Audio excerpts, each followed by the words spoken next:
ढोलकपुर नामक गांव में मोहन नाम का एक बुजुर्ग व्यक्ति अपनी इकलौती बेटी के साथ रहता था।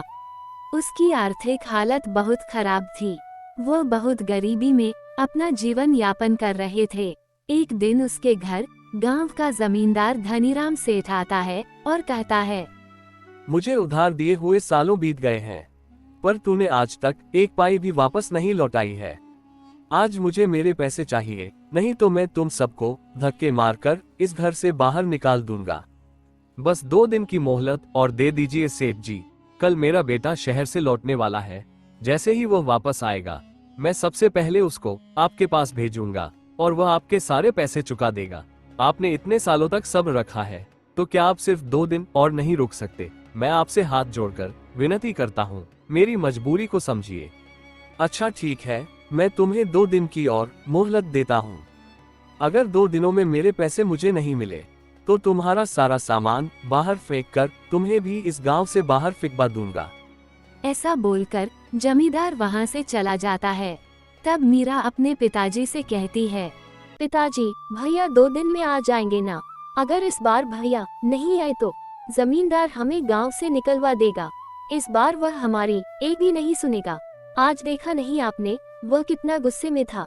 वह तो आज ही हमें निकाल देता। तुम फिक्र मत करो बेटी, रमेश ने कहा है वह जरूर आएगा और उसने पैसों का इंतजाम भी कर लिया है। उसके आते ही जमींदार के सारे पैसे लौटा दूंगा, फिर फिक्र करने की कोई बात नहीं। 2 दिन ऐसे ही बीत जाते हैं, लेकिन रमेश नहीं आता है। दोनों बाप बेटी रमेश का इंतजार कर रहे थे। फिर एक आदमी मोहन के घर आकर बोलता है, अरे मोहन, गजब हो गया। जिस कारखाने में तुम्हारा बेटा काम करता था, उस कारखाने में बहुत भीषण आग लग गई है और उस कारखाने में काम करने वाले जितने भी लोग थे, सारे के सारे बहुत बुरी तरह से जल गए हैं और खबर मिली है कि उसमें से कोई भी नहीं बचा। और इस कारखाने में तुम्हारा बेटा भी काम करता था। ये सुनकर मोहन के ऊपर दुखों का पहाड़ टूट पड़ता है और वह फूट फूट कर रोने लगता है। हे भगवान, यह क्या कर दिया आपने? अब क्या होगा मेरा और मेरी बेटी का? हम कैसे जिएंगे? ऐसे ही 2 दिन बीत जाते हैं। उनके गांव में एक आदमी सूटकेस लेकर आता है। उसी समय जमींदार भी वहां से गुजर रहा था। अरे भाई साहब, जरा सुनिए, यहाँ मोहन जी का घर कहाँ है? क्या आप मुझे बता सकते हैं? तुम कौन हो और कहां से आए हो? इस गांव के तो नहीं दिखते। आप तो जानते ही होंगे कि मोहन जी के बेटे की कारखाने में आग लगने की वजह से मृत्यु हो गई थी। उसने इतने सालों तक बहुत मेहनत करके बहुत सारे पैसे जमा कर लिए थे। वह सब लेकर घर आने ही वाला था, लेकिन उससे पहले ये दुर्घटना हो गई, जिस वजह से अब कारखाने के मालिक ने उनके परिवार वालों के लिए पैसे भेजे हैं। मैं उसके वही पैसे उसके पिता मोहन जी को देने आया हूँ। ये सुनकर जमींदार के मन में लालच जाग जाता है और वह सोचता है, क्यों ना मैं इसे बोल दूं कि मैं ही मोहन हूँ और इससे सारे पैसे ले लूं। वैसे भी मोहन ने मुझसे कर्जा लिया है, वह खुद तो मुझे चुकाने से रहा। मैं इसी से ही पैसे ले लेता हूँ, जिससे मुझे कर्ज का पैसा भी मिल जाएगा और मेरा काम भी बन जाएगा। पर इसके लिए मुझे इसे यहीं से भगा देना होगा। अरे भाई, तुम एकदम सही आदमी से मिले हो। मैं ही मोहन हूँ और जिसकी बात तुम कर रहे हो वह मेरा ही बेटा था। अच्छा हुआ भाई साहब, आप मुझे यहीं पर मिल गए, वरना मुझे पूरे गांव में कहां कहां भटकना पड़ता। ये लीजिए आपकी अमानत, अब मैं चलता हूँ। ये कहकर वह आदमी वहां से चला जाता है और जमींदार वह सूटकेस लेकर अपने घर आ जाता है। जैसे ही वह सूटकेस खोलकर देखता है, उसमें ढेर सारे पैसे होते हैं। जमींदार ये देखकर बहुत खुश हो जाता है।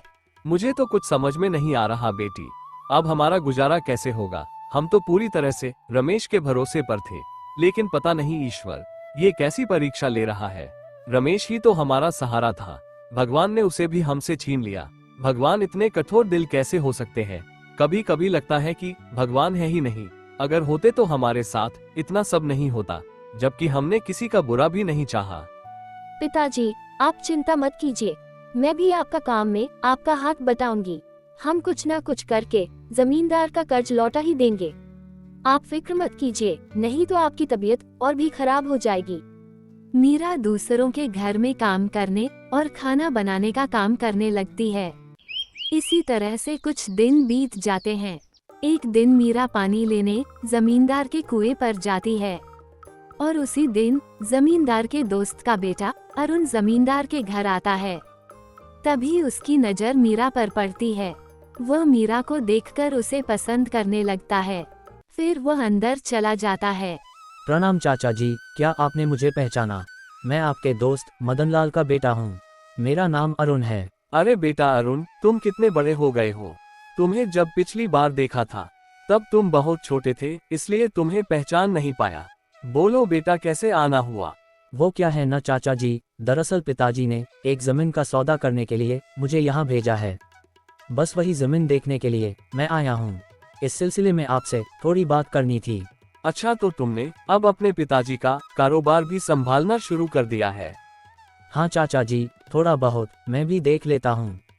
अब पिताजी की उम्र के कारण उनसे ज्यादा काम नहीं हो पाता है, इसलिए अब मुझे ही करना पड़ता है। ये तो बहुत अच्छी बात है बेटा। आपसे एक बात पूछनी थी चाचा जी। दरअसल मैं जब आ रहा था तब कुएं के पास मैंने एक लड़की को देखा। क्या आप बता सकते हैं कि वह लड़की कौन है? लड़की? कौन सी लड़की अरुण बेटा? वह आपके घर के सामने जो कुआं है, उस कुएं पर मैंने एक लड़की को पानी भरते देखा। क्या आप बता सकते हैं वह कौन है? रुको अरुण बेटा, तुम चाय पियो, तब तक मैं देख कर आता हूँ। जमींदार बाहर जाकर कुएं की ओर देखता है तो कुएं पर उसे खुद की ही बेटी राधा दिखाई देती है। मीरा वहां से जा चुकी होती है। अरे अरुण बेटा, जिस लड़की के बारे में तुम पूछ रहे हो वह मेरी ही बेटी है। अच्छा ठीक है चाचा जी, मुझे लगा कौन है, जाने दीजिए, छोड़िए, आप बताइए आप कैसे हैं? अरुण बात को पलट देता है, लेकिन जमींदार को इस बात पर शक हो जाता है। मुझे लगता है अरुण बाबू को मेरी बेटी पसंद आ गई है। ये तो बहुत अच्छी बात है। अगर मेरी बेटी राधा इतने बड़े खानदान में चली जाएगी तो उसका नसीब ही चमक जाएगा। इतने अमीर लोग मुझे और कहीं नहीं मिलने वाले। इतना सोचकर जमींदार मन ही मन बहुत खुश हो जाता है। अच्छा चाचा जी, मैं अब निकलता हूँ, मुझे देर हो रही है। अरे नहीं बेटा, 1-2 दिन रुक कर जाओ, जरा गांव की शुद्ध हवा में रहो। शहर में तो रोज ही रहते हो, हमें भी थोड़ा मौका दो तुम्हारी खातिरदारी करने का। नहीं चाचा जी, इस बार नहीं, अगली बार आऊंगा तो जरूर रुकूंगा। इतना कहकर अरुण वहां से चला जाता है और घर जाकर डरते हुए अपने पिताजी से कहता है, पिताजी, मैंने गांव में एक लड़की देखी है। मुझे वो लड़की बहुत पसंद आई है और मैं उसी से शादी करना चाहता हूँ। अरे बेटा, तुम किस लड़की की बात कर रहे हो? पिताजी, वह आपके गांव के दोस्त हैं ना, जिनके यहाँ आपने मुझे आज भेजा था। उन्हीं की लड़की से मुझे शादी करनी है। अरे वाह, ये तो अच्छी बात है बेटा। वो तो मेरा बहुत अच्छा दोस्त है, वो बिल्कुल भी मना नहीं करेगा। मैं कल ही उसके पास जाकर शादी की बात करता हूँ, वो भी ये सुनकर बहुत खुश होगा। दूसरे दिन अरुण के पिता और अरुण जमींदार के यहाँ जाते हैं। अरे मेरे दोस्त मदनलाल, बहुत दिनों बाद आज मिल रहा है। तू तो बहुत बड़ा आदमी हो गया है यार। याद है हम दोनों ने साथ में ही कारोबार शुरू किया था। आज तू कहां से कहां पहुंच गया। आज तो तूने मुझे बहुत खुश कर दिया, जो अपने पूरे परिवार के साथ मेरे घर आ गया। मैं तुझे देखकर बहुत खुश हूँ। अरे यार, अरुण की वजह से हमें अभी आना ही पड़ा। दरअसल अरुण को तुम्हारी बेटी बहुत पसंद आ गई है और वह उससे शादी करना चाहता है।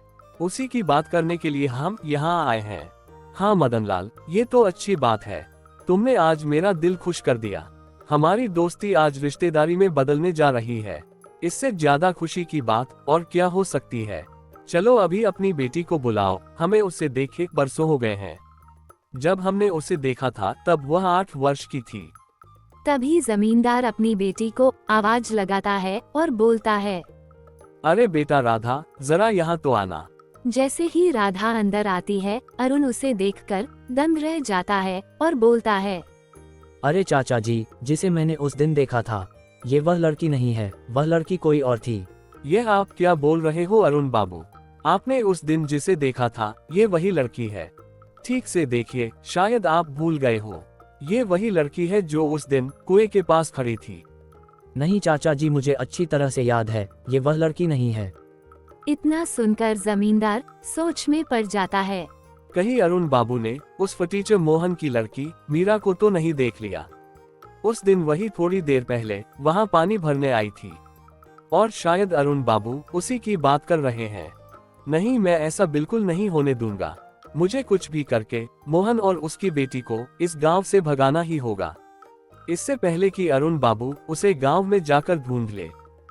ठीक है अरुण बेटा, अगर ऐसी बात है तो मैं खुद उस लड़की को आपके लिए ढूंढ कर लाऊंगा। आप चिंता मत कीजिए। अरुण, ये तुम कैसी बातें कर रहे हो? हम तो तुम्हारे कहने पर ही यहाँ आए थे। तुमने ही कहा था कि तुम्हें उनकी बेटी पसंद है, और सच कहूँ तो मुझे भी राधा बहुत पसंद आई है। अब तुम किस लड़की की बात कर रहे हो ये समझ में नहीं आ रहा। हमें तो यही लड़की ठीक लगी है, और मेरी तो यही ख्वाहिश है कि तुम्हारा रिश्ता मेरे दोस्त के घर में ही हो। राधा में कौन सी कमी है? बहुत समझदार, संस्कारी और अच्छी लड़की है बेटा। पर पिताजी, मुझे तो उस लड़की से शादी करनी है जिसे मैंने उस दिन कुएं के पास देखा था। चलो दोस्त, फिर अब हम चलते हैं। तुम्हें हमने तकलीफ दी, उसके लिए हमें माफ कर देना। नहीं मदनलाल, इसमें तकलीफ कैसी? शायद मुझे ही सुनने या समझने में गलती हो गई होगी, पर मैं कोशिश करूंगा कि उस लड़की को जल्द से जल्द ढूंढ लूं। फिर मदनलाल और अरुण अपने घर चले जाते हैं और घर पहुंचकर मदनलाल अरुण से बोलता है, अरे अरुण, तुमने इतनी बड़ी गलती कैसे कर दी? पता नहीं मेरे दोस्त को कितना बुरा लगा होगा। पर पिताजी, मैंने जिस लड़की को देखा था वह आपके दोस्त की बेटी नहीं थी, वह कोई और थी। और पिताजी, मैं ऐसे ही किसी भी लड़की से शादी नहीं कर सकता। मैं उस लड़की से ही शादी करना चाहता हूँ जिसे मैंने उस दिन देखा था। पर अरुण बेटा, बात यह नहीं है। बात तो ये हो रही है कि मेरे दोस्त का तुमने अपमान किया है, और तुम कहाँ किसी लड़की की बात कर रहे हो? तुम्हें इससे अच्छी लड़की और कहीं नहीं मिलेगी। तुम्हें इसी से शादी करनी होगी। नहीं पिताजी, मैं राधा से शादी नहीं करूँगा। पर तुम जिस लड़की की बात कर रहे हो उसका कोई अता पता भी नहीं है। कहाँ ढूंढोगे तुम उसे? पिताजी, मैं कुछ भी करके उसे ढूंढ लूंगा, बस मुझे थोड़ा सा समय दे दीजिए। ठीक है, अगर तुम्हारी यही मर्जी है तो मैं तुम्हें 1 हफ्ते का समय देता हूँ। अगर 1 हफ्ते में तुमने उस लड़की को ढूंढ लिया तो ठीक है, वरना तुम्हें राधा से ही शादी करनी होगी। हाँ पिताजी, आप जैसा ठीक समझे। अरुण को पूरे गांव में वही फटीचर मोहन की बेटी ही मिली। मैं ये शादी कभी नहीं होने दूंगा। कहाँ मेरी बेटी और कहाँ वह भिखारी की लड़की मीरा। उन्होंने मेरी बेटी को ठुकरा दिया, मैं उन्हें मजबूर कर दूंगा उसी से शादी करने को। अरुण के वापस आने से पहले मैं मोहन को गांव से बाहर फेंकवा दूंगा। अरे हाँ, उसके बेटे के जो पैसे शहर से आए थे वह तो मेरे पास है। अब मैं उस कर्ज के पैसे वापस मांगूंगा। ना चुका पाए तो उसका घर भी हड़प लूंगा और उसे भगा दूंगा। फिर देखता हूँ कौन बनती है बहू, मेरी बेटी ही बनेगी। जमींदार मोहन के घर जाता है और बोलता है, मोहन, तुम मेरे अच्छा होने का फायदा उठा रहे हो। मैं इतने दिनों से चुप इसलिए बैठा हूँ क्योंकि तुम्हारा बेटा अभी अभी गुजरा है, और उसके गुजरने की वजह से मैं खुद से तुम्हारे यहाँ नहीं आया, पर मैं तुम्हारी राह देख रहा था। पर तुम तो मेरी अच्छाई का फायदा उठा रहे हो। अब मैं कुछ नहीं सुनने वाला। अब तो मेरा सारा पैसा लौटा दो, और वैसे भी मैंने तुम्हें बहुत ज्यादा मोहलत दे दी है। जमींदार जी, मैं इतने सारे पैसे अभी कहाँ से लौटा पाऊंगा? आपको तो पता है अब मेरा बेटा भी नहीं रहा। मैं कुछ नहीं जानता, मुझे बस मेरे पैसे चाहिए। अगर पैसे नहीं है तुम्हारे पास तो अभी के अभी मुझे यह घर खाली करके दे दो। मैं इसे बेचकर मेरा कर्ज वसूल कर लूंगा। बस अब बहुत हो चुका। नहीं जमींदार जी, ऐसा मत कीजिए, ऐसे तो मैं रोड पर आ जाऊंगा। मैं इतने दिनों से तुम पर तरस खाकर तुम्हें कुछ नहीं कह रहा हूँ। इसका मतलब यह नहीं है कि तुम मेरे सिर पर बैठ जाओ। अब मैं कुछ नहीं सुनना चाहता। बस तुम यह घर खाली कर दो और यहाँ से चले जाओ, नहीं तो मैं मेरे लोगों को कहकर तुम्हें घर से धक्के मारकर बाहर निकलवा दूंगा। चलिए पिताजी, अब हम खुद को झूठी तसल्ली नहीं दे सकते। हम यूं लकड़ियां बेचकर और दूसरों के घरों में काम करके जमींदार के पैसे नहीं लौटा पाएंगे।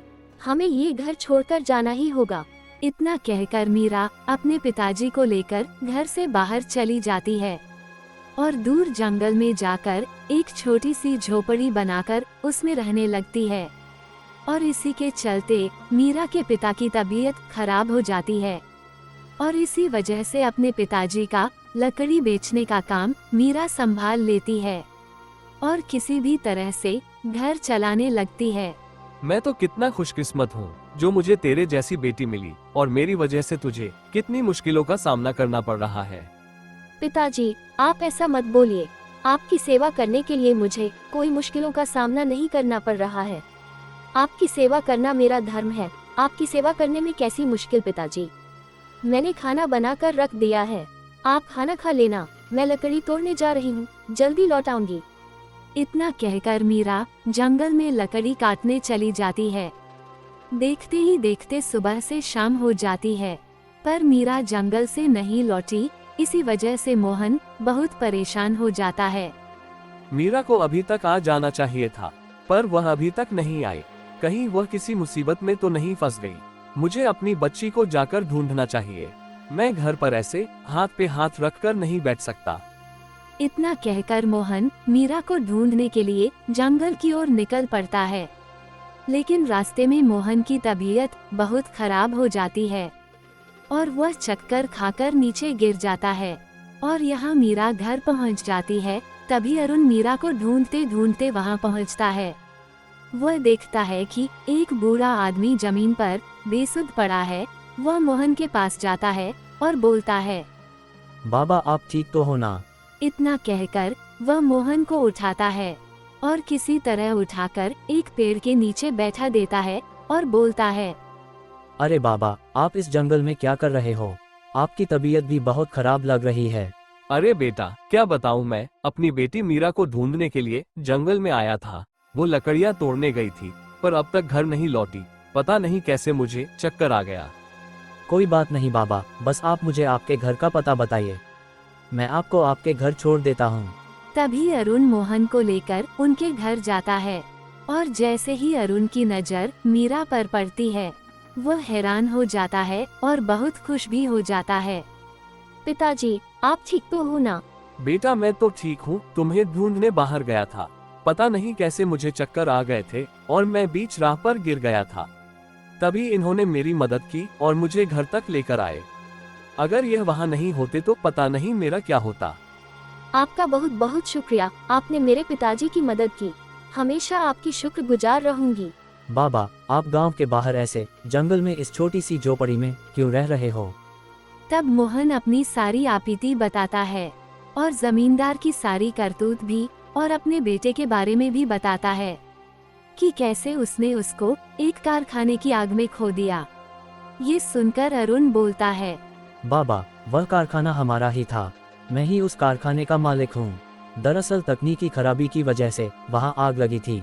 उसमें काफी लोग मारे भी गए थे, लेकिन मैंने मुआवजे के तौर पर सभी परिवारों को 5 लाख रुपए भिजवाए थे। पर बेटा यहाँ तो कोई भी नहीं आया, हमें कोई पैसा भी नहीं मिला। अगर मिल जाते तो तुम ही सोचो, हम यहाँ जंगल में ही क्यों होते।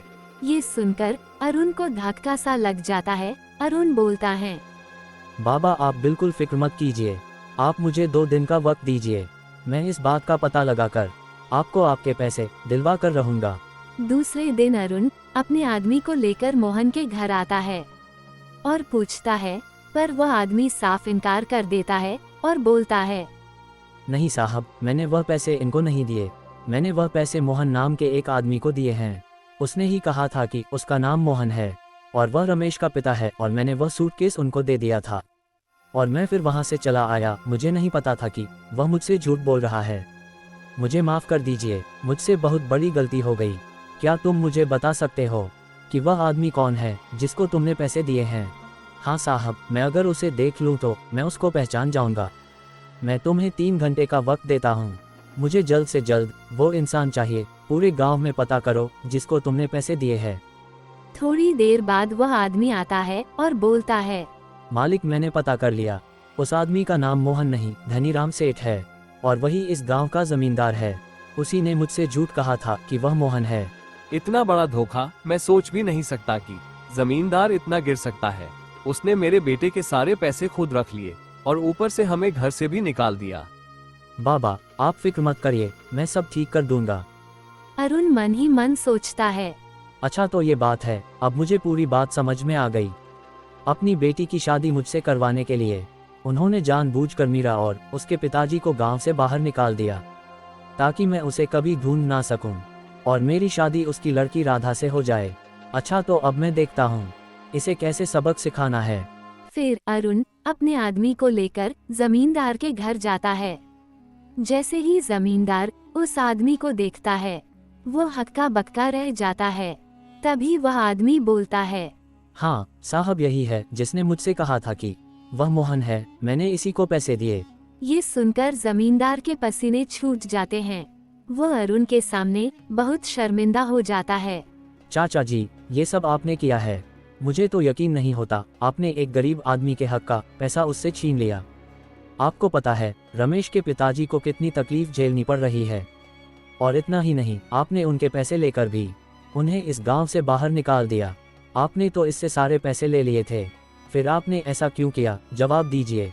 अरुण बेटा, मुझे माफ कर दो, मुझसे गलती हो गई। मैं पैसों के लालच में आ गया था और अपनी बेटी के मोह में अंधा हो गया था, इसलिए मैंने ऐसा किया। जब तुमने लड़की के बारे में बताया, तभी मैं पहचान गया था कि वह लड़की कोई और नहीं, मीरा ही थी। इसलिए मैंने ये चाल चली और मीरा और उसके पिताजी को इस गांव से निकलवा दिया, ताकि तुम्हें वह लड़की नहीं मिले और मजबूरन तुम्हें मेरी बेटी से शादी करनी पड़े। मुझे माफ कर दो बेटा, मैं बहक गया था। तभी मदनलाल भी वहाँ पर आ जाता है। उसे भी यह सारी घटना पता चल जाती है और वह भी जमींदार को बहुत खरी खोटी सुनाते हैं। और फिर अरुण और उसके पिताजी मीरा के घर जाते हैं और सारे पैसे उसके पिताजी को देते हैं और उसके पिताजी से मीरा का हाथ भी मांगते हैं। अरुण को उसका प्यार मिल जाता है और वह खुशी खुशी रहने लगते हैं।